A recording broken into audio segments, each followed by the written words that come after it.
Hello, everyone. I'm Kristel Bauer, founder of Live Greatly. After enjoying being a stay-at-home mom for 6 years, life presented me with some intense lessons that have led me on a unique journey of discovery and growth.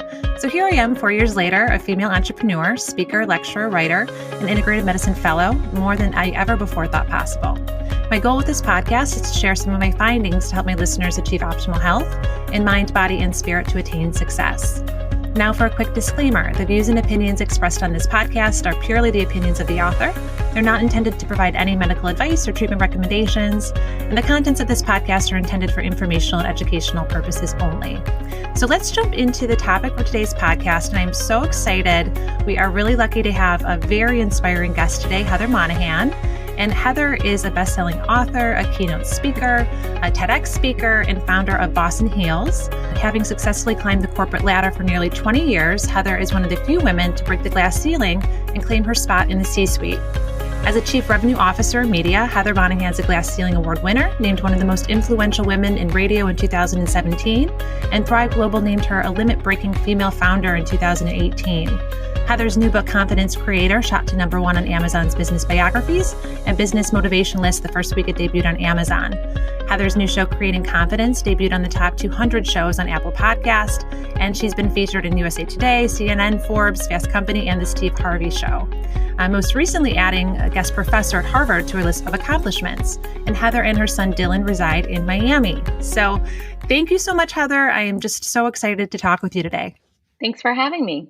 You know, I wanted to just tell you that I love how you are sharing your experiences with other people and other women and helping them build confidence. And I think it's so important for people to help kind of boost their self-esteem. So I was hoping that you might be able to share kind of in your personal experiences, have you always been confident? Do you feel like this has been something that your whole life you've kind of had this level of higher self-esteem and confidence, or is it something that you've kind of developed throughout your life? No, not at all. I was born very poor. My mom was a single mom with 4 kids, and we were on food stamps at times and lived in a trailer behind my grandparents' home. And I felt very ashamed of how we lived and who I was. And no, I thought there were people that were just born confident and beautiful, and I just wasn't one of them.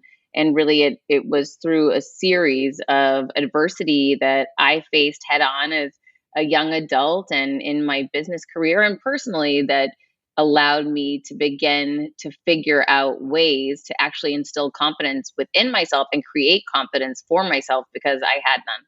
Wow. You know, I think what I found for myself too, like a lot of those challenges and the challenges that I've had in my life, those have been the times that I have had so much growth, you know, and that's kind of forced me to kind of get outside of my comfort zone, to put myself out there. And I listened to your TEDx talk and I absolutely loved it. It was phenomenal. And I was hoping you might be able to share how you reclaimed your power, you know, after having your self-esteem kind of negatively impacted by your work environment. Yeah, one of the things that I did was I was in advertising and media for 20 plus years, and I essentially put the exact same methodology that we utilize for our advertisers' campaigns, whether it be McDonald's or Walmart, and I put that same methodology to work for me. So I ran a personal ad campaign for myself to create confidence within myself through the same steps I would in advertising, which is, you know, have a call to action, use powerful words with frequency and messaging, a minimum of 7 times per day, add a visual component to really make the ad campaign more impactful. I happen to have a life-size cutout of myself, so I use that. Adding music to elicit memory and emotion and picking a song that you really connect with. And I coupled all of these things together and I did them with frequency over 7 times a day for 30 days and really started to focus on this vision that I had of myself standing up and being confident and really owning those words, very powerful words. And in the end, I definitely felt a shift in my confidence and started to rebuild confidence. And then that, you know, pushed me to take action and take different steps and really move into fear. I decided to see fear as a green light that meant go. And the more I would do that and step into my fear as I was building my confidence, I started to see proof that I survived and I didn't die. And these things I was afraid of didn't even happen. And that proof of concept for me really accelerated my growth and accelerated my confidence. I began listening to my intuition, acting on my intuition, through the whole process. I was journaling and really understanding myself and recognizing patterns where I wasn't standing up for myself, and came to the conclusion that in any moment you're either creating confidence or chipping away at it. And I began to live my life creating confidence in every moment, and that set me down a completely different path. hmm That's amazing. I love affirmations, and what you described there. I went through kind of my own journey with this, but once I started practicing mindfulness and I started to become aware of that like internal dialogue, I have found such a dramatic kind of shift in my ability to like push past those fears. Once I started to kind of question those limiting beliefs and kind of those programmed thoughts that kind of go through your head about why you can't do things, etc. And since I started to kind of push past that, I really found such wonderful opportunities presenting themselves, and I overcame my fear of public speaking, and have done so many things. And I completely agree, just being able to kind of build yourself up is so important. And on that note, I think it's so important for women to empower other women. And I'm wondering if you have any thoughts or suggestions for what women can do if they feel threatened by other women. Because I think a lot of times when there's kind of that negativity that sometimes can be between women, or if there's jealousy, that can harbor some kind of like mean girl type behavior. And I'm just wondering if you have any suggestions for how women can handle that if they do feel, again, threatened by someone in their life or another woman in their life. Yeah, sure. So the first thing that comes to mind is when you are a threat, you will always be the target. And whether it's about you or not, it's certainly about that other person and they're threatened by you. So they are going to make you a target. And when you're in a situation like that, first and foremost, the key is to fire that villain and get that person out of your life. But if you're in a situation where you can't, you work for that person is a peer, creating boundaries to protect yourself is the next best thing, and having some type of consequence to ensure that they adhere to the boundaries. But, when I look back over my career and at times when I was in really toxic environments where that type of bullying and angst against women versus women was going on, that was a cultural acceptance by the company and by the people that, are in these situations. You need to pick your head up and say, this isn't it. This isn't for me. And I don't want to be in a community or in a culture where this is accepted or people look beyond it and try to look away. And for me, for a long time, I tried to look away from it, hoping that the person would just move on. But in fact, when you do that, oftentimes these very negative people build in power. And that's what happened in my case. And in the end, that person fired me. But that day, I actually fired my villain. And not having that negative, toxic person around me trying to sabotage me any longer really allowed me to accelerate and take off. And I would recommend to anyone, if you're in an environment like that where people are trying to sabotage you or harass you or treat you negatively, fire that villain, get out of the situation. There are situations and opportunities out there where you don't have to be treated like that. Right. So true. And I think kind of on the flip side too, if you're out there thinking, well, maybe I've been doing that to someone else, maybe it wasn't even in your awareness. I think sometimes people can they don't even know necessarily that they're maybe acting that way towards another person, but they are jealous. I'm curious if you have any suggestions for maybe the people who are acting that way towards other women. And my thought is that those would be great people to help boost their own confidence, and their own self-esteem. Yeah, I mean, it's really getting real with yourself, getting honest with yourself. And one of the best ways to do that is through journaling. And if you are having negative feelings that you're ashamed of, that you don't want to share with other people, it's about digging into those and owning them. The more real and truthful you can get with yourself and others in your life, the happier you're going to be. So if there's a disconnect from who you really are and who you say you are, that's a major issue that's only hurting you.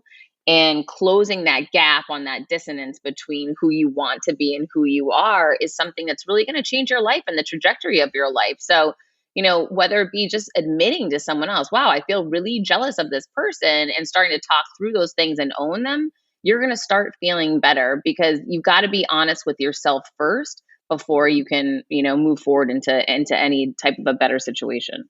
Right. Yeah, I totally agree with that. And I think it's just kind of releasing yourself from the shame about it. I think everybody kind of has their own things that they're working through. And, if you're honest with yourself, that's kind of where it opens up room for growth and room for healing. I want to talk a little bit about people that are trying to fit in and be liked. And I think everybody innately, wants other people to like them. I think we all as humans, like that's a natural thing. But I think sometimes it can be taken a little bit too far. And then you get into the habit of trying to be a people pleaser, where you're kind of trying to make everyone else happy at your own expense. And I was wondering if you have any suggestions or thoughts on how people can kind of own their power and set more healthy, I guess, boundaries for themselves and their relationships. Yeah, I mean, to me, it's really about I have empathy for people who are in that situation where they're so concerned with others think, but then you're trying to become a person that's not you, that's not aligned with you. You're trying to make somebody else happy and what that image is that makes them happy. That is so incredibly dysfunctional. And then what you end up doing is you start becoming a different person because that's the indication or direction you're getting from those that are around you. That person's not you. So now you're showing up as a fake version of yourself. You're going to begin to attract people towards you that are attracted to that fake version. So you'll start attracting the wrong people towards you.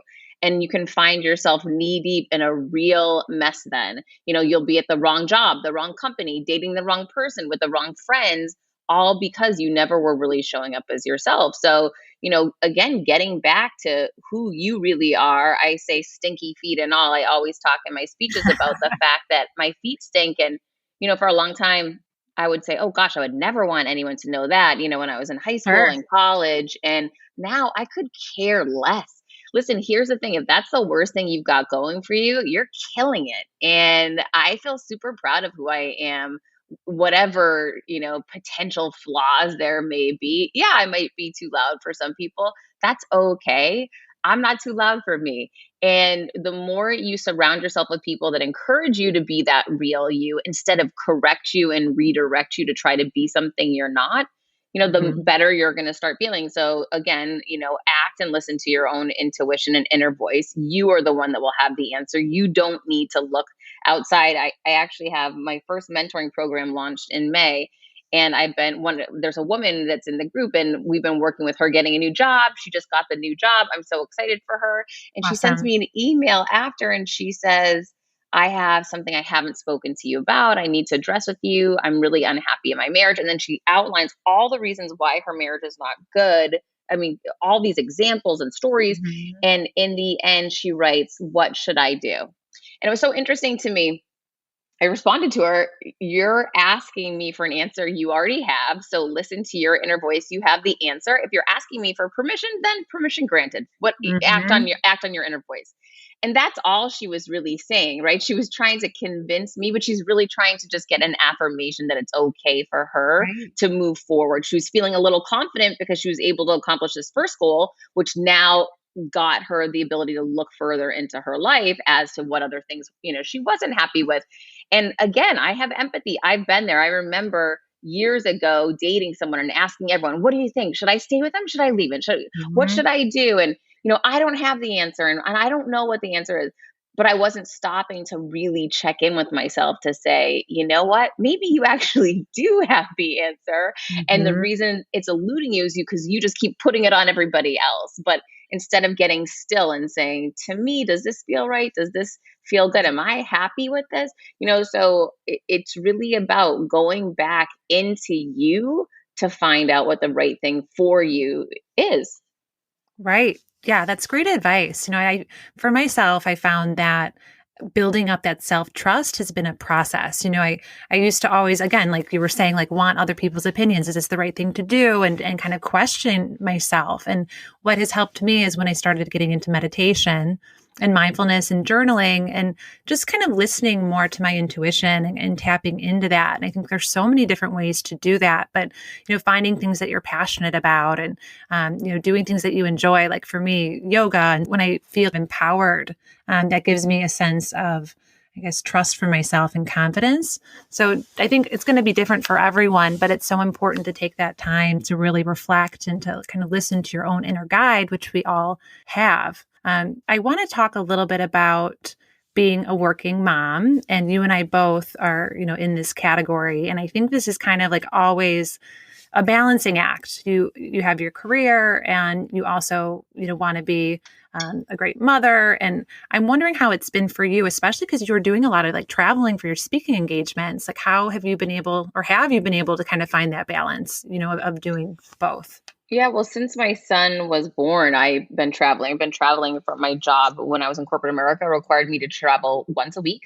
And my job now is more sporadic. I don't travel quite as much as I used to when I was in corporate America. So it's sort of, what you know. And when you've grown up that way, that's just always been the routine. I'm divorced. So now when I travel, my ex-husband takes my son. So Okay. it's worked out, as best it can. There's definitely moments where it's not ideal, but I've learned to cut myself some slack, that I'm really proud of the job that I'm doing, and the company that I'm building, and that I own my own company. And, the pivot that I went through just 2.5 years ago. And, my son's been a very integral part in that. He's completely aware of it, and we discuss it, and he cheers me on. Oh, where are you going on this trip, mom? And what are you going to accomplish? And all right, good luck. Let me know if you get the deal. And, so Awesome. he's a big part of that. And of course, it's hard at times when something significant's happening at home and you're not there. But I also know that he sees beyond one specific instance, and knows that when I am home, I'm fully present. I'm with him. We do great things together. We generally get along extremely well, thank goodness, because during quarantine, he and I, we live in a building. We really can't go outside at all. And Mhm. and it's a lot of alone time together, working through different challenges with school, with work, shared space, and the limitations that we have. But it's just one of those things that I've come to realize, is that I'm very, very blessed that I have a child that is really compatible, I guess I would say, with my personality. And we generally have a fun time together. That's great. That's great. On that note of being a business owner, I'm wondering if you have any tips for people out there that are looking to start their own business and not really knowing where to start. With my business, I kind of started without any business background, and it's been quite an adventure because I have, my background's in healthcare, and I think you just have such great experience. I'm wondering if you have any tips for people that might have some ideas but don't know how to kind of set things in motion. Yeah, well, I mean, hire a mentor if you don't have one, because someone that has been where you want to go can help advance you very quickly. When I wrote a book, I hired an editor because he had written 19 books. I had written zero, right? So that's one very definitive way that can help you leapfrog over, a number of mistakes and potential obstacles. If you're not into doing that, then I would just say, get really clear on your purpose and your passion. If you love to paint and find yourself every free moment you have painting, try to find a business around what your passion is around the painting, and monetizing the painting or teaching how to paint. Look at what it is that you love to do. Look at what it is that's unique, what your unique value proposition is that you bring to market, to the world, in a different and special way. And then try to think about, how can I spend time doing this and monetizing it? How can I make this a product that's marketable, a service that's marketable? And once you're clear on what those things are, then you need to start marketing and selling yourself. And I mean, it's as simple. A lot of people want to wait forever, but when the pandemic hit, my keynote speaking business came to a screeching halt, and that's my number one revenue driver. So I immediately pivoted to a virtual speaking model business, which was significantly less in fees. So I changed my marketing immediately. I got new equipment so that I could broadcast live from my home, and enable and allow for that opportunity. And then I started building testimonials, reviews, and recommendations of my virtual work, and sharing that on social media to drive new business. But simultaneously, that wasn't going to close the gap on the revenue issue I was going to have. So I decided to launch that May program. I didn't have a site up for it. I didn't have marketing materials done on it. I just went on social media and said, I've got 25 plus years of business expertise, leading teams of thousands of people, responsible of hundreds of millions of dollars. And if you're interested in achieving goals, being held accountable, and getting through quarantine with a lot of wins, I'm the person that can help lead you to do it. And I just, and then I said, okay, how do I figure out to pay, how they can pay me? I Googled, how can you send an invoice? PayPal. Okay, great. I went to Right. PayPal and I set that up. We can tell ourselves these excuses as to why we can't do something, or we can just jump online and figure it out. Hmm. Right. That's fantastic that you've been able to accomplish all of that. It's kind of like what you were saying, like all these excuses that we come up with. I found myself as I've been trying to do my own marketing. I'm like, in the beginning, I'm like, I couldn't do that. I'd see something, I'd be like, oh, that's way too advanced, and now I'm figuring out, well, actually, I can. It was more I was intimidated by it. I felt overwhelmed by it because I didn't have any background in that area. But it's actually been a lot of fun to try and put that stuff out there. And on that note, I'm curious, like, how you are finding navigating social media. And I, like, in my personal life, I'm kind of private with that, and I don't really like putting myself out there on social media. And now with my business, you have to, and I'm kind of like having this battle of like, it's uncomfortable, I think, to constantly be putting stuff out there on social media. And I look, and there's a lot of it seems fake in some arenas. And I'm curious how you've been able to excel and kind of overcome any of those barriers with social media. Well, first and foremost, I think to myself that it's selfish if I don't put it out there, right? Because if I can help one person with a message, and the more frequency that you put social media posts up, you're going to reach more people. It's just one of the facts. So if, I'm posting, let's say 5 to 10 times a day on the LinkedIn platform, I know that if I don't put a post up, there's a chance somebody out there needs to hear a message that I could have sent, and I'm depriving them of that. That's terrible.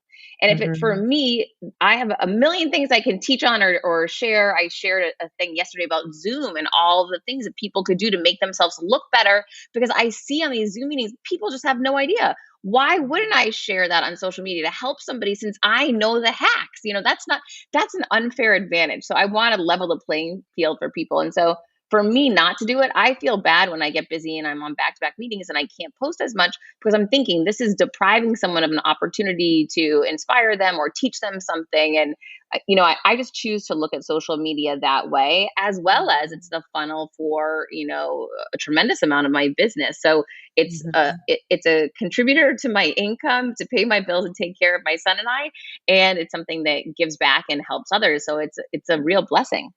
Right. Yeah. So it sounds like you just have a really good intention with it. And I've noticed with myself too, a lot of it is about your perspective. So like that perspective, I could totally get on board with, and I think it's just the way you're looking at the situation. Your coaching program, sounds fantastic. I was hoping you might be able to tell some people how they can contact you, or if they wanted to be a part of it, what they should do. Yeah, sure. You can go to my site, heathermonahan.com, and there's a contact Heather form there. Just fill out and say that you're interested in the mentoring program, and you'll get set up with all of the information. And I actually will have the mentoring page will be up next week. It's so funny that I'm already a week into my program. I've got feedback from my existing clients, and now I'm starting to promote my June program, and I'm just getting the actual website going. So it'll be there next week.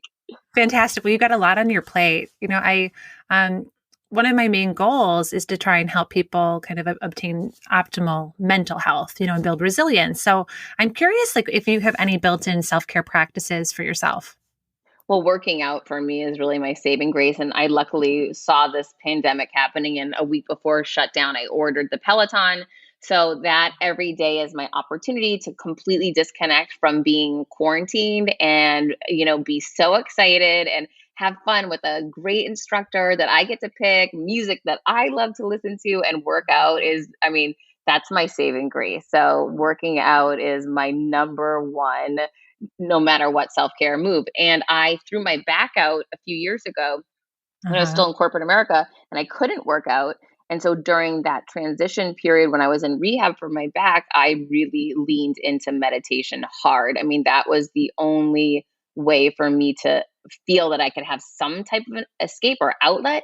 And Mhm. that was really important to me. Unfortunately, I haven't kept up with that practice as disciplined as I was when I was unable to basically move. But it was a really interesting experience to learn. And then I got really into yoga after, because that was one of the things that my rehab specialist said was basically the only thing that she felt comfortable with me doing on my own. So both of those practices were fantastic, and I love to do both of them whenever I can find the time. So I'd say that those are really key parts as well. Yeah, those are all things that I think are so important. Meditation, working out, yoga, all that stuff. We had a Peloton actually, and we sold it right before all this happened. Awful. That is an epic fail. Oh, I was like, I'm not really using it. We're going to the gym. And then all this happened. I'm like, oh man, but I've still been able to run outside, which is good. And oh, that's great. Yeah. So, we are about to be coming to a close. I'm wondering if there's anything else that you wanted to share with everyone before we end. Just that right now quarantine can be really challenging for everybody for a multitude of reasons, but you can also turn this into an opportunity. I had no idea I would ever launch a mentoring business and that would become something that is going to be part of my bigger picture company moving forward. I never even understood that someone will get paid for a virtual keynote speech, and now that's happening. So figure out what your unique value proposition is and how you can deliver it through this new platform, via the internet. Find out what that pivot that you need to make in order to continue to profit and get paid for your expertise. Mm-hmm. That's great. So I will put your website on the information with the podcast so everybody knows how to get a hold of you. And thank you so much for being my guest. You've been awesome, Heather. Thank you. Thanks for having me. My pleasure. And thank you everyone for tuning in today. You can follow Live Greatly on Instagram and Twitter at livegreatly_co and on Facebook at livegreatly.co. And you can learn more about me and Live Greatly on my website, www.livegreatly.co. I'm available for speaking opportunities on multiple wellness topics, optimizing mental health and performance. So please reach out if I can help you with your business. And if you like what you heard today, I would greatly appreciate you leaving a review and subscribing to the podcast. Also, if you're wondering how you can further support Live Greatly, I'm going to attach a link to the episode description for Anchor. And if you click on that link, you're going to have the ability to contribute to Live Greatly. And that would be greatly appreciated. Even as little as 99 cents could help me sustain future episodes and get the word out and spread my message. So thank you so very much for your support. Greatly appreciated. Until next time, this is Kristel Bauer with Live Greatly, encouraging you all to awaken your ultimate potential.